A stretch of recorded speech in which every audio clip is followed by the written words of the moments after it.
So guys, जैसा कि हमने पिछले एपिसोड में देखा कि जुयांग हुआजोंग विलेज के अंदर पहुंचा था, जहां फ्लावर गोडेस फेस्टिवल की तैयारी चल रही थी। सभी उनका स्वागत करते हैं। जुयांग कहता है कि क्या यही तुम्हारे फैमिली के लोग हैं? जू लियू कहती है कि हाँ, ये वही है, पर इनके अंदर अब बिल्कुल भी स्पिरिचुअल पावर नहीं रही और ये नॉर्मल इंसान बन चुके हैं, जिससे मैं इनके अंदर फोर्स फ्लक्चुएशन महसूस नहीं कर पा रही। जबकि मेरी फैमिली तो इमोर्टल कल्टिवेटर्स में से एक थी। आखिर ये सब सामान्य लोग कैसे बन गए? जुयांग कहता है कि यह सब स्पिरिचुअल रूट्स के अभाव की वजह से है, जिस वजह से इनका टैलेंट खत्म हो गया। यानी लाखों सालों पहले किसी ने इन्हें श्राप दिया होगा। जू लियू सोचती है कि यह सोल स्टेलिंग का एशियंट फॉरबिडन स्पेल है, पर उसे पुरानी कोई बात याद नहीं आती कि आखिर हजारों सालों पहले क्या हुआ होगा। जुयांग अब जू लियू के साथ नीचे आ जाता है। एक औरत कहती है कि मोटल हर बार अकेले यहाँ आया करते थे, पर इस बार आप फेरी को लेकर आए हो। जू लियू कहती है कि क्या आप वाकई एंसेस्टर को जानती हो? वो औरत कहती है कि बिल्कुल, मैं जानती हूँ। भले इमोर्टल ने अपनी अपीयरेंस को बदल लिया हो,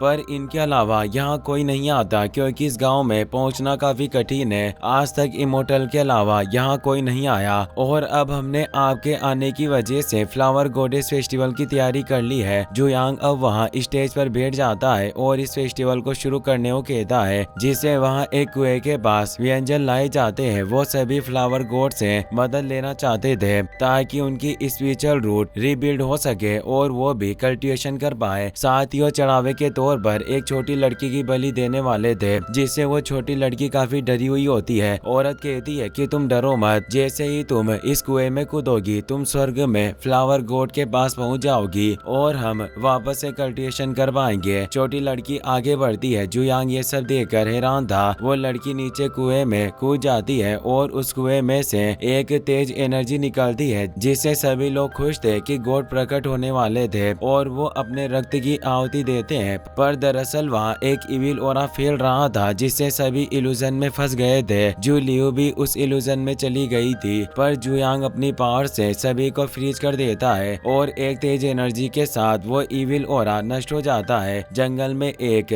जिंग जेन नाम का एल्डर छिपा हुआ था, जो हर फ्लावर फेस्टिवल पर वही इविल ऑरा को रिलीज किया करता था। वो गोल्डन एनर्जी को देखकर हैरान था कि आखिर कौन है जो मेरे काम में विघन डाल रहा है, क्योंकि वो उन लोगों की पावर को सोकर ही अपनी पावर को बढ़ाया करता था। सभी लोग कमजोर होने की वजह से बेहोश हो गए थे और जू लियू भी काफी कमजोर फील कर रही थी। वो जुयांग से पूछती है कि एंसेस्टर मेरे साथ क्या हुआ। वो बताता है कि अभी जो कुएं से एनर्जी रिलीज हुई वो किलिंग स्पिरिट थी। जू लियू कहती है कि यह तो काफी क्रूअल मेथड है, जिससे लोगों की कल्टिवेशन को सोख लिया जाता है और धीरे धीरे लोग हिंसक रूप से मारे जाते हैं। आखिर इन नश्वर लोगों के साथ ऐसा व्यवहार किसने किया होगा? जुयांग कहता है कि कोई तियानलेन के लोगों के ब्लड का इस्तेमाल कर रहा है। जू लियू बोलती है कि किसी ने इनका खून चूसने के लिए फ्लावर गॉड नाम की झूठी ब्लेसिंग बनाई होगी और इन्हें सेक्रीफाइस किया। आखिर इन सब का उद्देश्य क्या होगा? जुयांग वहाँ पहाड़ों में छिपी हुई एक सील को खोल देता है। जुयांग अब जू लियू के साथ उस क्लिफ के केव में आ जाता है, पर वहाँ एक और फॉर्मेशन मौजूद था। जुयांग कहता है कि इन फॉर्मेशन को लाखों सालों पहले यहाँ लगाया गया था और अब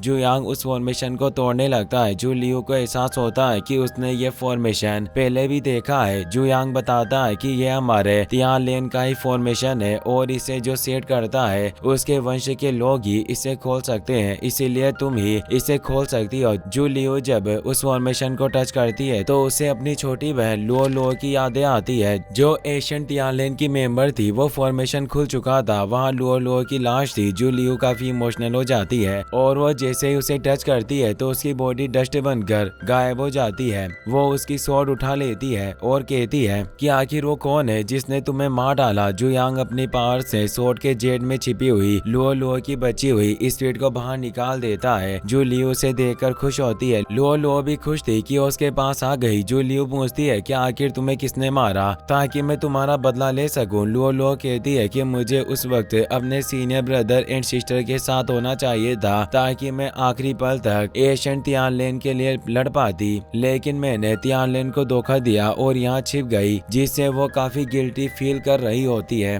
जुयांग कहता है कि कोई तुम्हें दोष नहीं देगा, तुम्हें जो ठीक लगा वो तुमने किया। जू लियू से बताती है कि ये तियानलेन के एंसेस्टर है, मैं भी मर मर चुकी थी, पर एंसेस्टर ने मुझे फिर से जिंदा किया। लुओ लुओ कहती है कि भले ही तियानलेन उस संकट से बच गया हो, पर अभी भी ऐसे कई लोग हैं जो हमारे तियानलेन को खत्म करना चाहते हैं, इसीलिए आपको संभल कर रहना होगा। पर मैं उन लोगों के बारे में कुछ नहीं जानती, क्योंकि उनकी पावर काफी ज्यादा है और वो छिपे हुए रहते हैं। जुयांग कहता है कि तुमने अपने लोगों की रक्षा करने के लिए उन पर जादू किया और उन्हें मोर्टल बना दिया ताकि वो सुरक्षित रहे। अब लुओ लुओ की एनर्जी खत्म होने लगी थी। जुयांग उससे पूछता है कि क्या तुम जिंदा रहना चाहती हो, पर वो कहती है कि एंसेस्टर इसकी कोई जरूरत नहीं, मुझे आपसे मिलने के बाद अब जीवन में कोई पछतावा नहीं है और अब मैं चाहती हूँ कि आप बची हुई मेरी एनर्जी को गांव वालों के लिए ब्लेसिंग में बदल दे। जुयांग ऐसा ही करता है और उसकी एनर्जी को गांव के लोगों के अंदर ट्रांसफर कर देता है, जिससे उनकी जीवन शक्ति वापस लौट आती है और सभी होश में आ जाते हैं। उन सभी को अब अपनी बॉडी स्ट्रॉन्ग लग रही थी।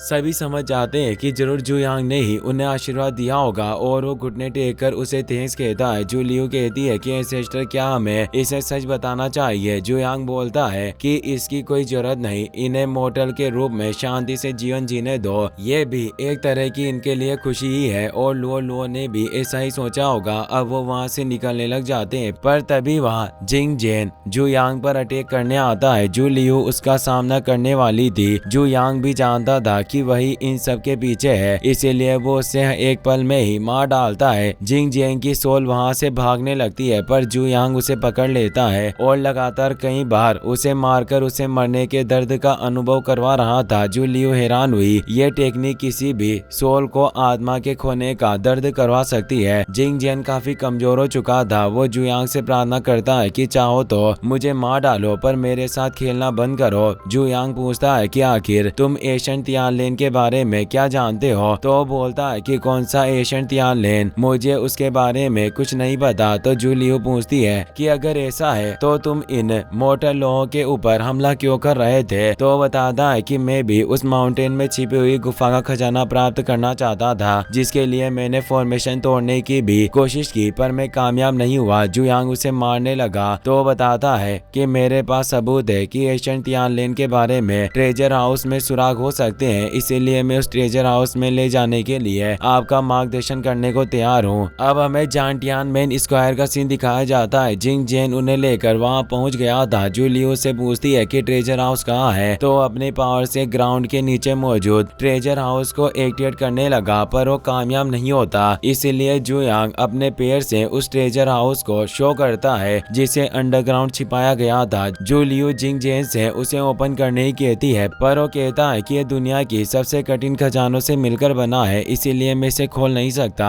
केवल जांगटियन सेक्ट के लीडर ही इसे खोल सकते हैं। जू लियू जांगटियन सेक्ट लीडर को पकड़ने के लिए जाने लगी, पर जुयांग उसे मना करता हुआ कहता है कि इसकी कोई जरूरत नहीं, और वो जैसे ही अपने पैर को वहां पटकता है, उस ट्रेजर हाउस का दरवाजा खुल जाता है और वो जू लियू के साथ उसमें चला जाता है। ये जिंग जेन का प्लान था, जिससे वो वहां से अब निकलने लगा, पर जुयांग के मैजिक से उसकी सोल बॉडी नष्ट हो जाती है। जुयांग उस ट्रेजर होल के बीच में आ गया था, पर वो जगह खाली थी, जिससे हैरान हुई। जू लियू कहती है कि क्या ये जगह कोई ट्रेजर हाउस नहीं है, यहाँ तो कोई खजाना नहीं है। वहाँ एक ओल्ड एल्डर मौजूद था, वो जाग चुका था, उसका नाम चीन होता है। वो कहता है कि मैं काफी समय से यहाँ सोए हुए उब चुका था, पर फाइनली खजाने के लालच में यहाँ दो लोग और आ गए और वो अपनी 3 प्योर स्वॉर्ड को उन पर अटैक करने भेजता है। जू लियू अपनी पावर से उसे रोकने लगती है, पर वो कामयाब नहीं होती, पर जुयांग उसे रोक लेता है। जुयांग को वो स्वॉर्ड पसंद आई और सोचता है कि मैं इसे लियांशुन को दे सकता हूँ, और वो उसे अपने पास रख लेता है। जू लियू सोचती है कि एंसेस्टर अपने डिसिपल से इतनी दूर है, फिर भी ये उनके बारे में काफी कुछ सोचते हैं। तभी चीन जो दीवार की दूसरी तरफ मौजूद था, वो अपने याओची ट्रेजर पर्ल से जुयांग पर अटैक करता है। इस पर्ल में इतनी ताकत थी कि ये लोगों के ज्ञान को अवशोषित कर सकता था, जिससे ये एक रेयर ट्रेजर था। जुयांग कहता है कि मैं सुनियांग के लिए कब से एक हेयरपिन बनाने के लिए ट्रेजर की तलाश कर रहा था, और उस पर्ल को अपने पास रख लेता है। जू लियू सोचती है कि क्या ये सुनियांग मास्टर के इतने करीब है जो ये एक